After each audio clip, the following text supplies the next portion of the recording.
Okay, good day mga kabisyo. Ayan, may bubuksan tayo ngayon. Unboxing tayo ng bagong power amp.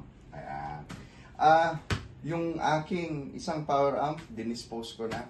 Ito yung pinalit ko. So, kung babalikan niyo yung mga videos ko tungkol sa power amp, malalaman nyo na kaagad kung ano yung dinispose ko doon, kung alin. Okay. Ito, product ito ni Mecman Audio. Ayan. Yung medyo, ano na ngayon, medyo sumisikat na seller. So, may sarili siyang brand, which is yung Mecman Audio. Ayan. Bubuksan natin to. So, fresh from the, ano pa lang siya, fresh from the delivery. Alright. Ayan. Tingnan nyo. Hindi pa siya nabubuksan. Okay. Ayan. Hindi pa nabubuksan. Wala naman, so far akong nakitang stress. Maliban lang dito sa ilalim, may nakita ako dito stress. Ayan. Ayan o. Medyo lundo siya. Siguro may tinamaan siya na matigas na bagay. Sana okay naman siya. Ayan. Bubuksan na natin. Ayan. So ito talaga yung gusto. Nabubulol naman ako Ito talaga yung gusto ko na dati pa, before pa ako bumili ng dinispose na amplifier ko. So nagkataon lang nung time na yon, ayun, may stress dito, may tumama. Ayan, focus. May tumama dito sa part na to. Sana double ano siya, double box.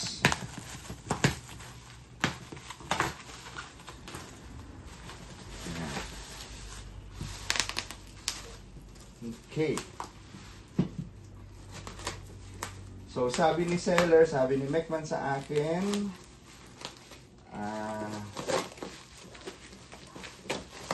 ay wala pala, hindi pala ako nagtanong kung ilan yung ano nito. Yung RMS power. Pero, kasi identical naman kasi ito doon sa aking dalawang power amp, existing na dalawang power amp, which is yung Rivoral Pro 7500. Ayan.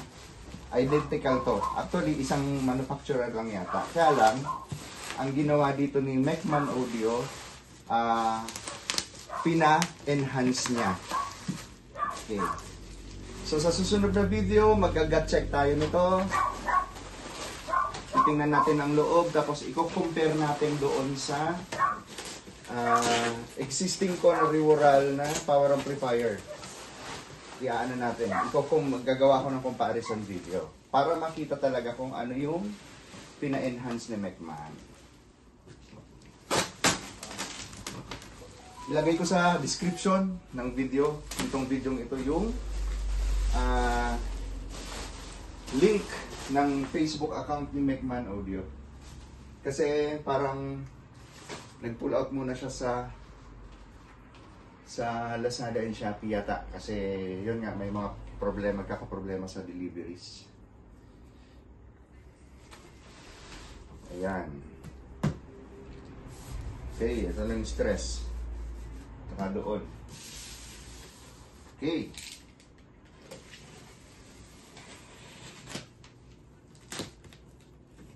Legit yan guys, legit si Mecman Audio. May mga bago siya ngayong variants ng kanyang wireless microphones na magaganda. So, visit nyo sa kanyang FB page and sa kanyang YouTube channel. Mecman Audio, as in Mec. M-E-C, ayan na. M-E-C, Mec. M-E-C-H-M-A-N, Mecman. Ayan, may power cord. Ay, hindi pala siya detachable. Ayan. Napaan na natin dito.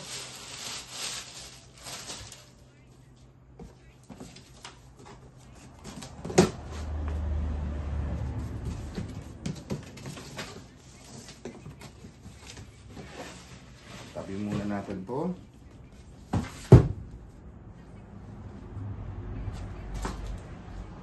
Manual. Mabigat, mabigat siya guys, mabigat.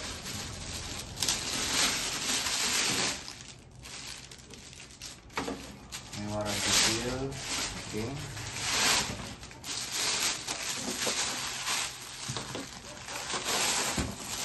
Kung maalala ninyo, check niyo yung video ko nung Revoral na power amplifier. Merong ano yun, parehas lang sila. Parehas na, okay. Ayan, may dent. Pa-focus. Nagkaroon siya ng dent, nabagsak siya. Okay, yan pa. Okay, sige, sige. Check natin.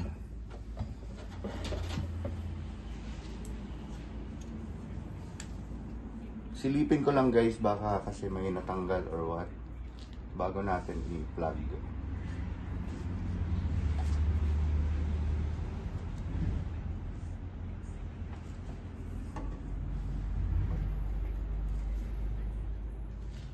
Okay, mukhang goods naman.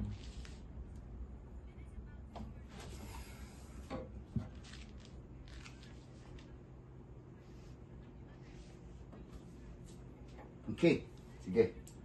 Let's see. Ito oh.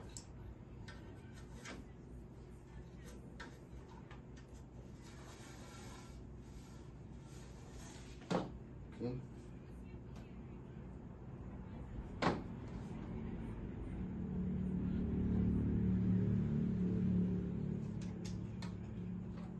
Okay.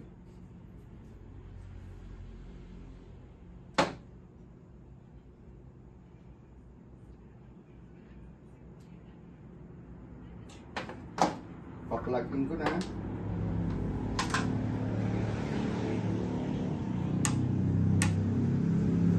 Alright.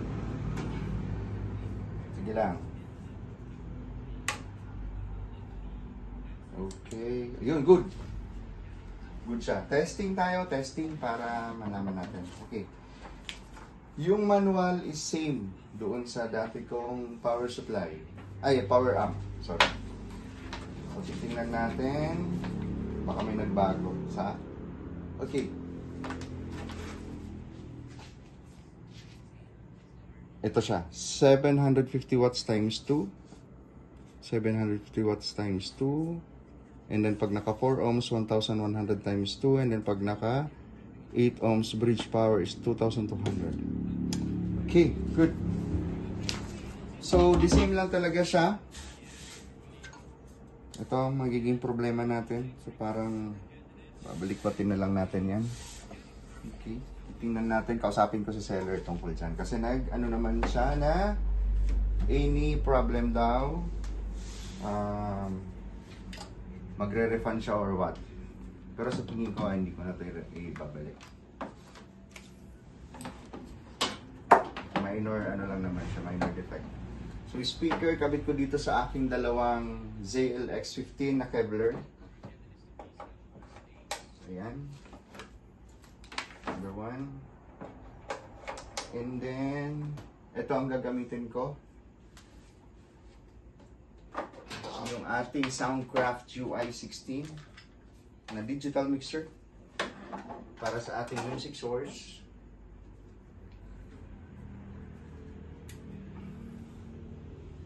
Okay. And then, input. Ayan. Basta yung isa. Ito.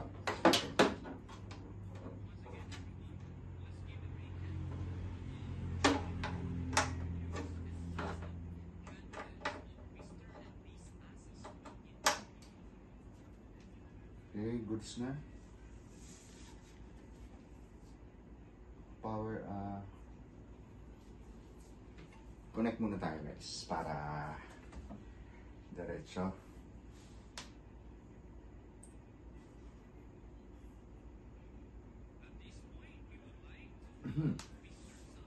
Ayan. So parehas na parehas talaga ang itsura. Siyempre kasi isa lang talaga yung manufacturer. Gusto ko kasi pare-parehas yung itsura. Mas magandang tingnan dun sa equipment rack mo na para-parehas yung itsura ng power amps. So, pangatlong power amp ko na to. Meron akong isa pang power amp pero yung ano lang na natripan lang namin na bilhin kasi nag-sale mura. So, ano ko rin sa inyo yon. Magandang pang ano yon, maganda siyang pang compression driver lang kung naka 3-way ka. So, for the meantime, nagsisilbi sa akin yung na backup kasi maliit lang, magaan. So, backup amplifier ko siya. Bit-bit ko lagi kung saan ako magsiserve na event. Just in case, kunyari, hindi naasahan na siraan tayo ng amp para sa monitor, kunyari, monitor speakers lang. Pwede na yun. Kaya lang, ano lang siya, 180 watts RMS or 200 something. Okay, play tayo ng video. Kasi nahihirapan ako kasi nakaka-copyright yung music pag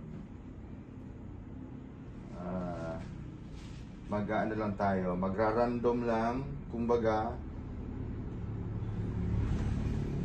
hindi natin ito tuloy-tuloy. Right.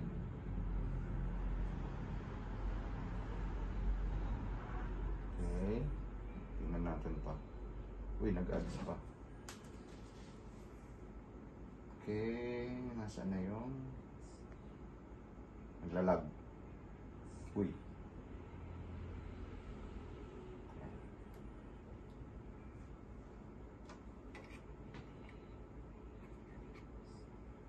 Ay, ba't naman? Meron siyang umiilaw siya pag pinipihit.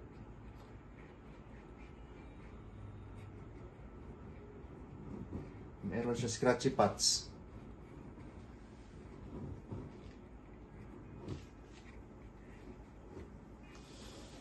Scratchy yung pads, pero okay lang kasi hindi naman yan laging iniikot. Ako pag lagi lang siyang naka full volume.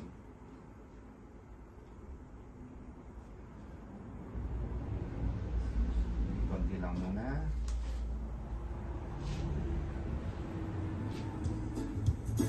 Ayun. Minamahal kita.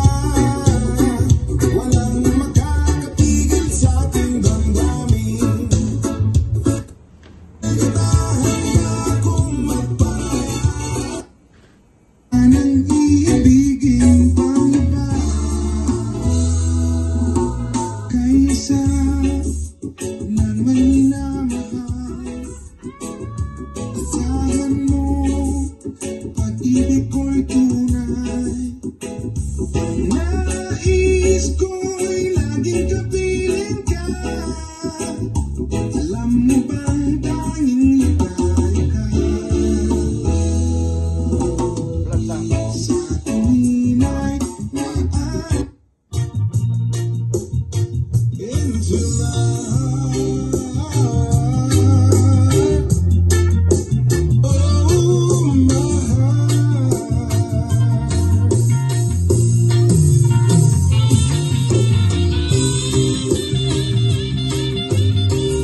Okay, hanggang dito na muna lang tayo. So next video, titingnan natin ang loob, i-compare ko doon sa luma nating Reoral Pro 7500. Ito pala is Mecman Audio Mecman, pero meron siyang maliit dito sa baba na Rivoral. Ayan. Ayan, okay. Tapos, ang model niya is Pro X750. And then, pure copper. 84 volts ang transformer, nakalagay dito sa labas. 84 volts, and then, pure copper ang transformer. Okay. So, ipapakita ko sa inyo yung enhancement. So, maganda ito guys, kasi kung naalala ninyo kung napanood ninyo yung previous video ko doon sa Rivoral na Pro X750, Pro 7500, 750 yung inaano nila, ang minamarket na wattage, pero nakuhanan natin siya during testing ng 630 watts. So, meaning malapit. Pero yung testing kasi natin is hindi natin pinailaw yung clipping indicator. So, kumbaga, before nang umilaw si clipping indicator, yun ang kinuha natin. Kaya nakakuha lang tayo ng 630. Pero, ang talagang clipping signal niya is kung kailan yung clipping indicator na yan is very bright yung ilaw. Nandun siya nagki-clip. Okay, yung test ko na ginawa before is hindi ko talaga pinailaw ko muna and then binaba ko yung volume hanggang sa mawala yung ilaw dyan. So meaning hindi pa yon yung talagang RMS power. Pero nakakuha na tayo ng 630. That means malapit siya doon sa minamarket na power talaga. Okay? So yun lang guys. See you on my next videos. Bye.